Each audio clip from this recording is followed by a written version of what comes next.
Now let's dive deep into this big LGBTQ story for today. I'm Von Biggs, and let's queer up the USA view. White House redirects COVID site to lab leak page, blaming China.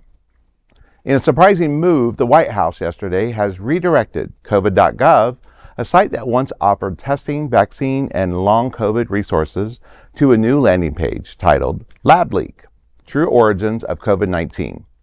The new site presents 5 points supporting to the theory that the pandemic began due to a lab accident in Wuhan, China.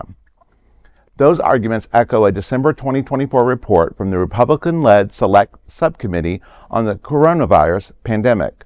But it's important to note there has never been a scientific consensus or definitive proof on how the virus first emerged. The 5 claims include COVID-19 has a biological feature not found in nature. All cases trace back to a single introduction into humans. Wuhan is home of China's top SARS lab. Researchers there were reportedly ill with COVID-like symptoms in late 2019. And if the virus had a natural origin, the evidence would have already surfaced. The site also revives a controversial claim that the former NIAID Director Dr. Anthony Fauci influenced early research to downplay the lab leak theory. But Fauci, under oath in 2024, called those allegations, quote, absolutely false and simply preposterous, end quote. The page goes further, criticizing the federal COVID response, including lockdowns, masking, and even New York's handling of the crisis. It also features a photo of Fauci and President Biden's pardon for him. This isn't the first time the lab leak theory has taken center stage. But amidst the ongoing tariff war between the two countries, this report by the White House adds fuel to the currently delicate geopolitical environment. Queer News Tonight's Al Ferguson interviewed Fauci before leaving the NIH, and many activists in the LGBTQ community are concerned about the White House efforts to reshape accurate healthcare information. Particular concerns centered around accurate medical information on HIV/AIDS, PrEP, and other critical LGBTQ medical concerns. We have heard so many stories of people that speak on science that have no idea what they're talking about. Mm-hmm. I mean, we consistently see that. We have seen the medical mistrust in our country from the government. We've heard about it.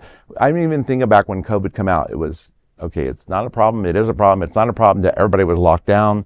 I mean, it was disastrous. And all I can think of, one of the things is apparently they had alleged biosafety protocols. And I look at this as a way, as we've seen, as Mr. 45-7 does. Look over there. And that's what they're doing. Well, it's distraction, and it's also part of his retribution tour. He's just going after people who he thinks made him look stupid during the pandemic. He's too busy. He didn't need help looking stupid. He is stupid.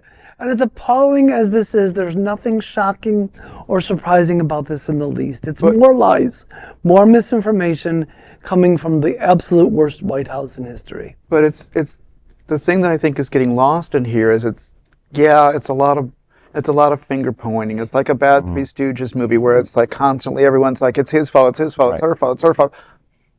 Fuck the fault. What are we doing to stop it? What are we doing to protect ourselves? Where's the medical information we need to have my children be safe? But unfortunately, now that we have our Kennedy, and it doesn't matter because he's half shit baked. I mean, we've already been through COVID, right? I mean, we made it. And we survived. Right. We had a lot of deaths, unfortunately, due to that, Yes. But at the same time, why do we have to go back and retrace the steps? For what reason? What's the end game? Well, this goes back to, I was doing some research on this, and there was some assumptions that because Donald left office before everything was finally back in order, that he feels that he was blamed for the COVID situation. So as usual, when Donald feels blamed, it's everybody else's fault, and I'm the perfect one, and I'm the right one, and my information is the right information. Now, unfortunately, it's going to, screw up half of rural America because they don't know what's going on and they don't know what to believe. And especially with his base, because it's their mindset that anything that comes out of Donald's mouth is golden and biblical. Yeah. So, that's my concern is moving on to the next 3.5 years, what's going to happen when we get back to reality and back to a common sense campaign. So my issue with this is coming from the symbol of power in the United States. This is the White House saying things that we, as a global community, have decided are not true. So regardless of what's going on behind closed doors there, the rest of the world is laughing.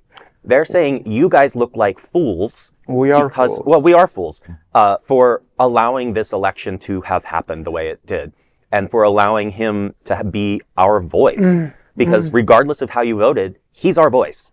And the lies and the misinformation that is coming out of the symbol of power for the United States is embarrassing. It is. And it's even sadly as it's having a ripple effect in Europe as we speak, because suddenly there are campaigns going overseas in other countries, and there's micro versions of Trump and his mindset vying for political Not office just in Europe, I mean, all over, yes. So it's feeding into a horrible rippling effect that, the insanity can spread if you don't pay attention. Maybe instead of COVID shots, we should have had insanity shots.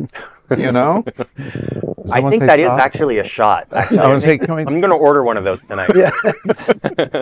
That's a big LGBTQ story for today. There's no other queer nonprofit media platform like this in the entire world.